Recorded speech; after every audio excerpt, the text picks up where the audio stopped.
Hello दोस्तों, आप सभी का अपने यूट्यूब चैनल अडरिया क्लासेस में स्वागत है। आज हम लोग जो हिस्ट्री प्रीवियस ईयर में क्वेश्चन पूछे गए हैं घटना चक्र बुक के, वो 20 से 25 क्वेश्चन के डिस्कशन में आज ये हमारा दूसरा वीडियो है, जिसमें 25 क्वेश्चनों का डिस्कशन किया जाएगा। और आज ये सिंधु घाटी सभ्यता से संबंधित क्वेश्चनों का डिस्कशन किया जाएगा।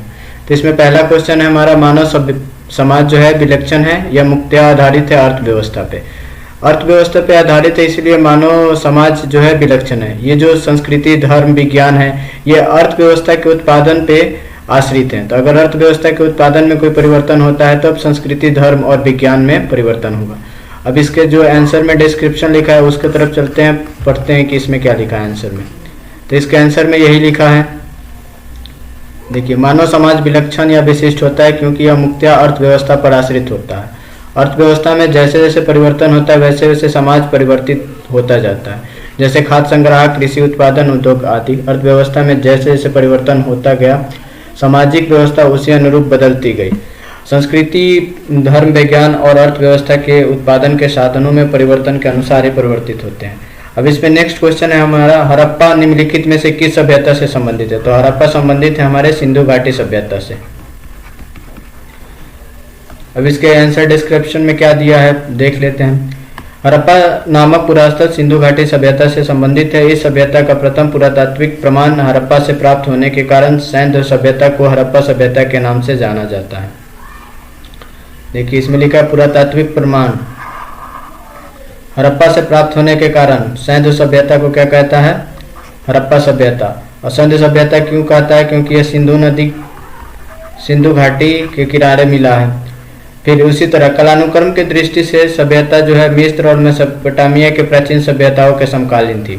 जो हड़प्पा सभ्यता है और मिस्र की सभ्यता है और मेसोपोटामिया की सभ्यता है, मतलब तीनों समकालीन थी, यानी कि तीनों सभ्यता एक ही समय में फल फूल रही थी तीनों सभ्यता। फिर सिंधु घाटी सभ्यता संबंधित है आदि ऐतिहासिक काल से। आदि ऐतिहासिक का मतलब ये होता है कि लिपि तो मिली है लेकिन लिपि के बारे में पढ़ा नहीं जा सका है। तो जब तक पढ़ा नहीं जाएगा तो लिपि मिलने का कोई मतलब नहीं, जानकारी नहीं है। तो ये लिखिए आदि ऐतिहासिक काल का है, सिंधु सभ्यता संबंधित है। इसी को एक क्वेश्चन बदल दे, यहाँ पे कर दे सिंधु की जगह पे हड़प्पा सभ्यता संबंधित है। तो ये भी आदि ऐतिहासिक काल से संबंधित है क्योंकि सिंधु घाटी सभ्यता और हड़प्पा सभ्यता दोनों सेम है। फिर चलते हैं हम नेक्स्ट क्वेश्चन पे। नेक्स्ट क्वेश्चन क्या है हमारा, सिंधु घाटी सभ्यता गैर आर्य थी। गैर आर्य कहने का मतलब उस समय जो आर्य थे वो तो ये गांव में रहते थे, ये शहरी थे नहीं। लेकिन ये जो सभ्यता थी ये क्या थी? नगरीय सभ्यता थी। तो जब ये नगरीय सभ्यता थी तो गैर आर्य सभ्यता थी। आर्यों की सभ्यता कैसे हो सकती है ये? क्योंकि आर्य उस समय गाँव में रहते थे और इनकी जो भी रहन सहन का वो मिलता है वो गाँव से ही संबंधित होता है। ये सारे ऑप्शन गलत हैं। ये शहरी सभ्यता थी और यह नगरीय सभ्यता थी। अब इसके आंसर में देख लेते हैं, आंसर में क्या लगा? सिंधु घाटी सभ्यता मुख्य रूप से गैर आर्य सभ्यता थी क्योंकि यह नगरीय सभ्यता थी, जबकि आर्य सभ्यता ग्रामीण सभ्यता थी। अगर ये मैच में 3-4 क्वेश्चन दे दे उसमें भी पूछ सकता है, जैसे कि हड़प्पा सभ्यता, नगरी सभ्यता याद रखेंगे। फिर उसके बाद से जो है आर्य सभ्यता, ये ग्रामीण सभ्यता। फिर और 2 सभ्यता दे दे, उसके बाद मैच कराने वाला क्वेश्चन दे दे। या दोनों ये कथन बना दे, कथन 1 सही है, कथन 2 सही है, ऐसा भी पूछ सकता है। फिर क्वेश्चन नंबर 5। क्वेश्चन नंबर 5 पे हम लोग चलते हैं। ये रहा क्वेश्चन नंबर 5। सिंधु घाटी सभ्यता को आर्यों से पूर्व रखे जाने का महत्वपूर्ण कारक क्या है? सिंधु घाटी सभ्यता को आर्यों से पूर्व रखे जाने का महत्वपूर्ण कारक क्या है? तो सबसे पहले हम चारों ऑप्शन देख लेते हैं, उसके बाद टिक करेंगे। लिपि, नगर नियोजन। अब इसके लिए हम नेक्स्ट पेज पे चलना पड़ेगा। ये रहा नेक्स्ट पेज।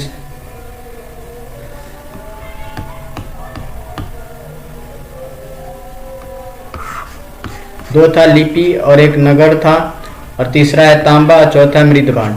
तो मृदभांड से ही पता चलता है कि जो ये सभ्यता थी सिंधु घाटी सभ्यता उससे पुरानी थी। सिंधु घाटी सभ्यता लिपि ज्ञान और नगर नियोजन आदि के संदर्भ में प्रारंभिक आर्यों से अधिक विकसित थी। सही बात है क्योंकि यह नगरीय थी। पुरातात्विक साक्ष्यों में अलग अलग काल में पाए गए मृदभांड ही सिंधु घाटी सभ्यता को आर्यों से पूर्व सिद्ध करते हैं। काले रंग की आकृतियों से चित्रित लाल मृदभांड देखें ब्लैक रेड पोट्री हड़प्पा सभ्यता से संबंधित है। वहीं धूसर और चित्रित मृदभांड जो बाद के हैं वो आर्यों से संबंधित माने जाते हैं। धूसर, यहाँ से क्वेश्चन ये भी पूछ सकता है, जो है ब्लैक रेड पोट्री मतलब काले लाल मृदभांड का संबंध किससे है, तो हड़प्पा सभ्यता या सिंधु घाटी सभ्यता। और ये जो है धूसर सभ्यता का संबंध किससे है, तो धूसर सभ्यता का संबंध है आपके आर्यों से, यानी कि आर्यों से संबंधित है। फिर सिंधु घाटी संस्कृति वैदिक सभ्यता से भिन्न कैसी थी। अब इसके ऑप्शन से हम लोग पढ़ लेंगे कि ये वैदिक सभ्यता से भिन्न कैसे थी। वैसे जो क्लास 6 के जितने एनसीईआरटी में दिया है उससे भी कुछ क्वेश्चन हल हो सकते हैं। जैसे यहाँ पे दिया है वैदिक सभ्यता से भिन्न कैसी थी, तो इनके पास विकसित शहरी जीवन की सुविधाएं थी, इनके पास चित्रलेखीय लिपि थी, इनके पास एक तो खत्म हो गया। फिर उसके बाद से शहरी जीवन की सभ्यता तो थी ही इनके पास सिंधु घाटी सभ्यता के पास। फिर उसके बाद से जब ये गलत हो गया, ये गलत हो गया, तो ये भी गलत हो गया, ये भी गलत, यानी कि इसका ए ऑप्शन जो है सही है। अब इसका आंसर पे चलते हैं। अच्छा एक मिनट। हाँ, इनके पास ज्ञान का तो अभाव था ही लोहे का, क्योंकि लोहा जो है वो वैदिक युग में आया था। और ये पूछ रहा है वैदिक सभ्यता से क्यों भिन्न थी, क्योंकि ज्ञान का अभाव था, ये अज्ञानी थे, इसलिए ऑप्शन को ध्यान से पढ़ना है। चित्रलेखीय लिपि थी, तभी तो इसे आदि ऐतिहासिक कहा गया था, जिसे हम लोग नहीं पढ़ सकते थे, सिंधु घाटी सभ्यता में था। और इनके पास शहरी जीवन था, यानी कि सारा ऑप्शन सही है। अब इसके हम लोग ऑप्शन पे चलते हैं।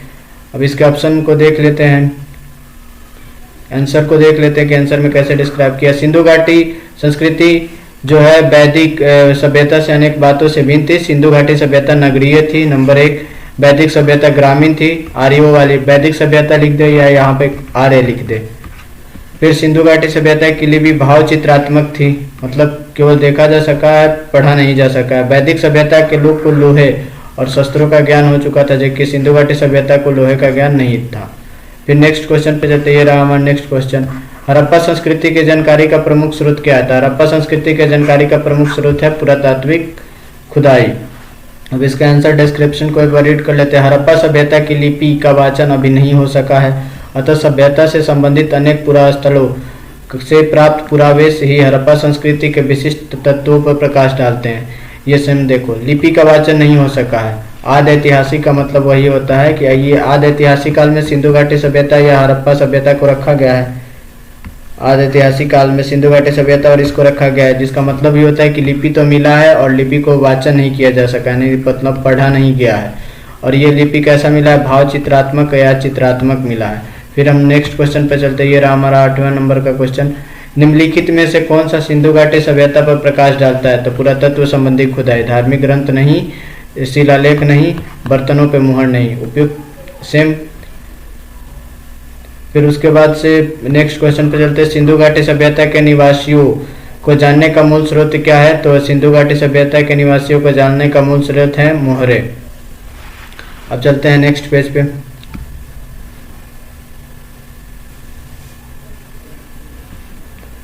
ये रहा नेक्स्ट पेज।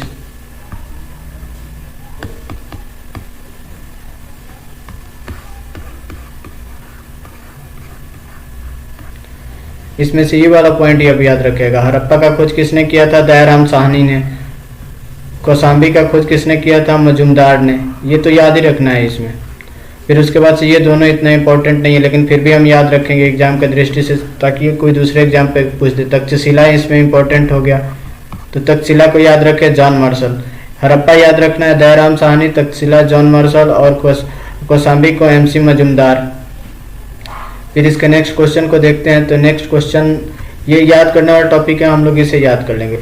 फिर उसके बाद से नेक्स्ट क्वेश्चन पे चलते हैं। भारत में चांदी की उपलब्धता के प्राचीनतम साक्ष्य कहाँ से मिले। तो चांदी की उपलब्धता के प्राचीनतम साक्ष्य मिले हैं हड़प्पा संस्कृति से। भारत में चांदी की उपलब्धता के प्राचीनतम साक्ष्य कहाँ से मिले हैं, तो ये हड़प्पा संस्कृति से मिले हैं प्राचीनतम साक्ष्य। अब इसका आंसर डिस्क्रिप्शन में पढ़ लेते हैं कि ये चांदी के जो साक्ष्य मिले वो कहाँ से मिले। एक तो मोहनजोदड़ो से मिला है, और हड़प्पा के निवासियों के मध्य इसके विधिवत प्रयोग के साक्ष्य मिले। ये लोग राजस्थान के जावर और अजमेर के खानों से चांदी प्राप्त करते हैं। इसके साथ साथ ये भी याद रखना है, क्योंकि हड़प्पा से तो एक बात तय हो गया है कि यहाँ से चांदी के साक्ष्य मिले हैं, चांदी के साक्ष्य मिले हैं। अब ये बात है कि चांदी के जो साक्ष्य हैं वो कहाँ से मिले हैं, तो एक तो मोहनजोदड़ो से मिला है नंबर 1 में, और दूसरा हड़प्पा से मिला है। और ये कहाँ से प्राप्त करते थे, जावर और अजमेर। तो यहाँ से ये भी क्वेश्चन बना सकता है, जावर में किसकी खाने हैं, तो चांदी के। जावर कहाँ है, तो राजस्थान में। फिर उसके बाद से नेक्स्ट क्वेश्चन का डिस्कशन हो भी चुका है, फिर भी एक बार फिर से देख लेते हैं। हड़प्पा में मिट्टी के बर्तनों पर सामान्यतः किसका रंग होता था, तो काला और लाल होता था। काला तो है नहीं ऑप्शन में, लाल है, तो हो गया ब्लैक रेड पोट्री। ये भी पीएससी का क्वेश्चन है 1995 का। चलिए अभी इसका आंसर डिस्क्रिप्शन में क्या लिखा उसे पढ़ लेते हैं। प्रारंभिक हड़प्पा सभ्यता में पैर से चालित चाक का प्रयोग किया जाता था। सभ्यता की परिपक्व अवस्था में हाथ से चालित चाक का प्रयोग किया जाने लगा। डिजाइन के आधार पर इन बर्तनों को 2 श्रेणियां थी, एक तो बिना डिजाइन वाले बर्तनों की और दूसरे चित्रित मृदभांड की। मृदभांडों को बनाने वाले बर्तनों में रेत मिश्रण किया जाता था, जिसे पकाने पर यह हल्के भूरे लाल रंग का रूप धारण कर लेता था। बस इसमें याद रखना है, हड़प्पा में जो मिला है बर्तन मिट्टी का, उसमें काले लाल मृदभांड मिले, काले लाल मृदभांड। अब चलते हैं नेक्स्ट क्वेश्चन पे। ये रहा नेक्स्ट क्वेश्चन। मूर्ति पूजा का आरंभ कब से माना जाता है? मूर्ति पूजा का आरंभ आर्यों से पहले से माना जाता है। मूर्ति पूजा का आरंभ आर्यों से पहले से माना जाता है, यानी कि आर्यों से पहले कौन थे? सिंधु सभ्यता थी। सिंधु सभ्यता में क्या थी? मूर्ति पूजा प्रचलित थी। और कैसे प्रचलित थी? क्योंकि मातृ देवी की मृण मूर्तियाँ मिली है और मोहरे भी मिले हैं। तो यहाँ से क्वेश्चन ऐसे भी पूछ सकता है कि सिंधु घाटी सभ्यता में मूर्ति पूजा प्रचलित थी या नहीं। कथन के हिसाब से सिंधु घाटी सभ्यता में मूर्ति पूजा प्रचलित है थी या नहीं, मूर्ति पूजा प्रचलित थी या नहीं। कथन के हिसाब से तो भाई मूर्ति पूजा प्रचलित थी सिंधु घाटी सभ्यता में। और इसके साक्ष्य के लिए क्या है? मातृ देवी की मृण मूर्तियाँ और मोहर। फिर उसके बाद से नेक्स्ट क्वेश्चन पे चलते हैं। निम्नलिखित पशुओं में से किस एक का हड़प्पा संस्कृति में पाई गई मोहरों और टेराकोटा कलाकृतियों का निरूपण है? तो गाय है। हड़प्पा संस्कृति के मोहरों में टेराकोटा कलाकृतियों में गाय का चित्रण नहीं मिलता है। निम्नलिखित पशुओं में से किस एक का हड़प्पा संस्कृति में पाए जाने वाले मोहरों में टेराकोटा कलाकृतियों का निरूपण नहीं मिलता है? तो गाय का नहीं मिलता, बाकी इन तीनों का मिलता है। गाय को जो महत्व है वो वैदिक काल में प्राप्त हुई है। फिर उसके बाद से नेक्स्ट क्वेश्चन पे चलते हैं। इसके नेक्स्ट क्वेश्चन है, निम्नलिखित में से कौन सा एक हड़प्पा का स्थल नहीं है? तो जो ये स्थल है ये अशोक के शिलालेख यहाँ से मिले हैं। तो ये स्थल नहीं है, चुनहुद्रो है हड़प्पा स्थल, कोटदीजी हड़प्पा स्थल और देसलपुर है हड़प्पा स्थल। हड़प्पा आंसर डिस्क्रिप्शन में देखते हैं क्या लिखा है। सौगौड़ा उत्तर प्रदेश के गोरखपुर में राप्ती नदी के किनारे स्थित एक गांव है, जहां से मौर्यकालीन ताम्रपत्र अभिलेख मिला है, मतलब अशोक के समय के, जिसमें एक अन्नागार होने का विवरण मिलता है। जबकि चुनहुद्रो, कोटदीजी और देसलपुर तीनों हड़प्पा सभ्यता से जुड़े नगर हैं। चुनहुद्रो और कोटदीजी अभी कहाँ है? पाकिस्तान के सिंध प्रांत में, जबकि देसलपुर कहाँ है? गुजरात के कच्छ में स्थित है। फिर क्वेश्चन नंबर 17 पे चलते हैं। ये क्वेश्चन नंबर 17 कल डिस्कस होगा। तो आज की क्लास में इतना ही। हम लोग जो घटना चक्र हिस्ट्री की प्रीवियस ईयर वाली बुक का ये दूसरा वीडियो है। हमारे साथ बने रहने के लिए धन्यवाद। प्लीज़ अररिया क्लासेस को लाइक, शेयर और सब्सक्राइब करें।